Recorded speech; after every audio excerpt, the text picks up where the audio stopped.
Hari umunsi umwe Perezida Paul Kagame ubwo yaganiraga n'umunyamakuru w'umunyamerika bita Mario ubwo baganiraga ku burasirazuba bwa Repubulika ya Demokarasi ya Kongo bageze ku gice kireba kuri Tshisekedi.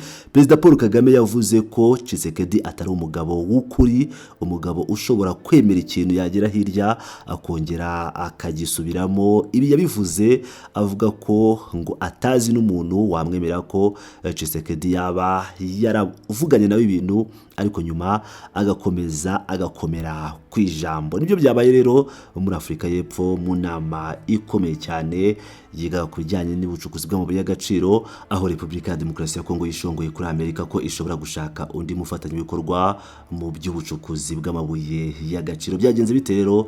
Reka mbageze iyi nkuru yose uko yakabaye. Turahera ku kibazo gikomeye cyane cyabaye mbere yuko bigeraho, aho Afrika y'Epfo yateranye amagambo na Repubulika ya Demokarasi ya Kongo kubera amabuye y'agaciro yategeje Trump.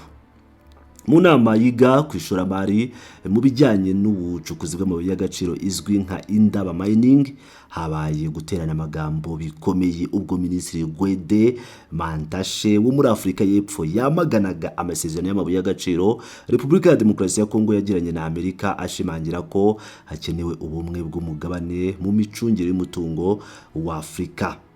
Minisitiri w'ubucuruzi bw'amabuye y'agaciro n'ibikomoka kuri peteroli Gwede Mantashe yagonganye na mugenzi we wa Kongo mu nama ya African Mining Indaba kubera amasezerano y'amabuye y'agaciro y'ingenzi Kongo yagiranye na Leta Zunze Ubumwe za Amerika mu mwaka ushize.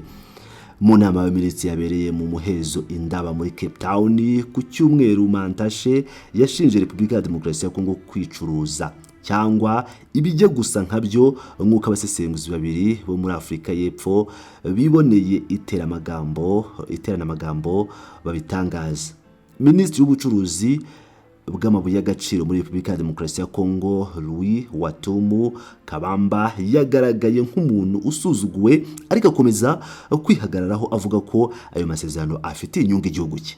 Nyuma mu biganiro bifunguye birimo abaminisitiri bombi, Kabamba yongeye gushyigikira ayo masezerano avuga ko atari inyungu ku ruhande rumwe kandi ko Repubulika ya Demokarasi ya Kongo itigeze igurisha amabuye y'agaciro yayo ku busa. Yavuze ko Kongo irimo kureba ku nyungu zayo bwite mu gushaka abafatanyabikorwa batandukanye. Avuga ko Ubushinwa bwihariye isoko ry'umuringa kopa, umuringa wa Afrika nk'urugero.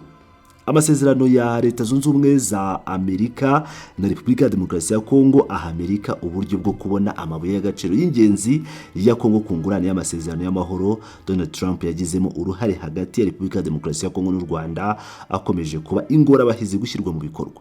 Abanenga y'amasezerano nk'uko inkuru dukesha ikinyamakuru The Maverick cyo muri Afrika y'Epfo ivuga, bavuga ko adafasha Repubulika iharanira Demokarasi ya Kongo kubaka ubushobozi bwo gutunganya amabuye yayo, kandi asaba gukomorerwa imisoro n'ibindi bijyanye n'amategeko mu gihe cy'imyaka 10.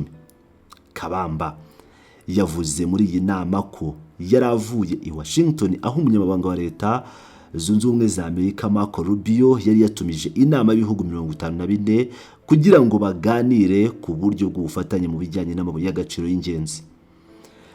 Mantashe yahise agira ati ntabwo ari kubw'inyungu z'igihugu cya Repubulika ya Demokarasi ya Kongo ahubwo n'inyungu z'umugabane. Mantashe yavuze ko Repubulika ya Demokarasi ya Kongo yakuye ku rutonde rw'ibihugu byashyiriweho imisoro ihanitse n'ubuyobozi bwa Trump kubera amasezerano y'amabuye y'agaciro, ibintu abona ko biha icyuho politike ya Amerika yo gucamo ibice Afrika kugira ngo iyobore. Umwaka ushize Amerika yashyizeho umusoro fatizo w'10% ku bicuruzwa byatumijwe muri Repubulika ya Demokarasi ya Kongo, mu gihe ari 30% ku bicuruzwa byavuye muri Afrika y'Epfo. Daily Maverick yasabye Mantashe nyuma gutanga ibisobanuro ku byo abasesenguzi bavuze ko ari ihangana no kuba yashinje Repubulika ya Demokarasi ya Kongo ibisa nk'ubugambanyi. Yahakanye ibyo birego byombi. Yavuze ko gushaka amabuye y'agaciro kwiyongera ku isi ari byo byatumye havuka ihangana rishya mu bihugu byateye imbere bishakisha uko byagenzura ihererekanwa ry'amabuye y'agaciro. Asanga hatabayeho guhuza intambwe nk'umugabane, ibihugu bya Afrika bishobora kwisanga bihezwa mu biganiro by'ishoramari mpuzamahanga. yavuze ko atigeze yita Repubulika ya Demokarasi ya Kongo abagambanyi, ati ni wowe wabibise, ntabyo twabise, twavuze ko bagomba kureba inyungu z'umugabane aho kureba inyungu bwite za Kongo, ibyo ntabwo arihangana. Abajijwe uko Kabamba yashubije ibyo yanenze mu nama y'abaminisitiri, Mantashe yavuze ko Afurika y'Epfo izakomeza kuvugana na Repubulika ya Demokarasi ya Kongo kuko umugabane ukwiye kugira uko ukorana ku bijyanye n'amabuye y'agaciro y'ingenzi. Umwe mu basesenguzi utashatse ko izina rye ritangazwa yavuze ko ayo makimbirane yaba yatewe n'imibanire itari myiza ya Afurika y'Epfo na Amerika muri iki gihe, yongeraho ko byanze bikunze ibihugu bya Afurika bizakomeza guharanira inyungu zabyo bititaye ku mugabane. Mantashe yavuze ko ibihugu bya Afurika bigomba gufatanyiriza hamwe kurengera ubusugire bw'amabuye y'agaciro yabyo. Akomeza avuga ko gukaza umurego mu guhatana kubera umutungo kamere byateje akaga ibihugu biri mu nzira y'amajyambere bikungahaye ku mutungo kamere. Ngira ngo muri kumva aho ihangana ryaturutse, ryateje noneho Repubulika ya Demokarasi ya Kongo kwishongora kuri Amerika ko ishobora gushaka undi mufatanyabikorwa mu by'ubucukuzi. Uyu minisitiri w'ubucukuzi bw'amabuye y'agaciro muri Repubulika ya Demokarasi ya Kongo, Louis Watuma Kabamba, yavuze ko bateganya gushaka undi mufatanyabikorwa mu gihe amasezerano bagiranye na Leta Zunze Ubumwe za Amerika atagira icyo ageraho. Kabamba yabigarutseho kuri uyu wa 11 Gashyantare 2026 ubwo yari yitabiriye inama yiga ku bucukuzi bw'amabuye y'agaciro izwi nka Indaba Mining Conference yabereye i Cape Town muri Afurika y'Epfo. Aya masezerano yashyizweho umukono tariki ya 4 Ukuboza 2025 yemerera abashoramari b'Abanyamerika kugenzura ibirombe byinshi by'amabuye y'agaciro muri Repubulika ya Demokarasi ya Kongo kugira ngo Amerika nayo izafashe iki gihugu kubaka inzego z'umutekano zayo.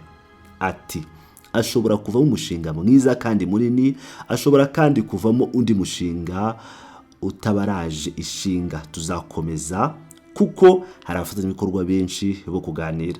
Icyakora Kabamba yavuze ko nubwo aya masezerano yashyizweho umukono kuri ubu bikiri ku rwego rw'ibanze nk'uko Reuters yabyanditse. Ati kubatekereza ko tuzagurisha Amerika ibintu byose tukabona ubusa babyumve neza, nta kintu twagurishije ndetse nta kintu tuzagurisha mu gihe ntacyo twunguka. Nubwo Repubulika ya Demokarasi ya Kongo ikungahaye ku mabuye y'agaciro, Kabamba yavuze ko amabuye y'iki gihugu gifite acukurwa ku kigero cy'10%. Amerika ikomeje gushakira amabuye y'agaciro kubura hasi kubura hejuru mu buryo bwo guhigana ubutwari n'umukeba wayo ariwe Ubushinwa uri mu bihugu biyoboye kuri uyu mutungo kamere. Avuga kuri ihangana n'Ubushinwa na Amerika cyangwa Kabamba yavuze ko ihangana ry'Ubushinwa na Amerika ritatureba, tugomba kureba ku byacu nka Repubulika ya Demokarasi ya Kongo. Nubwo Repubulika ya Demokarasi ya Kongo ivuga ibi mu mpera za Mutarama 2026, Repubulika ya Demokarasi ya Kongo yohereje Amerika urutonde rw'amabuye y'agaciro Abanyamerika bazajya bacukura bakanayatunganya arimo nka manganese, zahabu, lithium, cuivre, cobalt n'ayandi. Aya mabuye y'agaciro yiganjemo ayo Amerika imaze igaragaza ko ikeneye cyane kugira ngo yifashishe mu gukora ibikoresho birimo batiri z'imodoka zikoresha amashanyarazi n'ibikoresho by'ikoranabuhanga. Amerika bashobora kwinjira mu bucukuzi bw'amabuye y'agaciro mu birombe bya Kisenge na Mutoshi mu ntara ya Lualaba, Moto muri Hotwere, Kilo muri Ituri muri Kivu zombi na Maniema. Ngira ngo rero murabyumvira neza cyane uko ibintu byifashe, uburyo guterana amagambo hagati y'abaminisitiri bashinzwe ibijyanye no gucukura amabuye y'agaciro hagati ya Afurika y'Epfo na Repubulika ya Demokarasi ya Kongo byaje guteza ikibazo gikomeye cyane, ariko bikarangira uyu minisitiri yivuyemo ko bashobora kugambanya Leta Zunze Ubumwe za Amerika. Ndabashimiye cyane, muri abagaciro inshuti bakunzi ba Pilot News TV.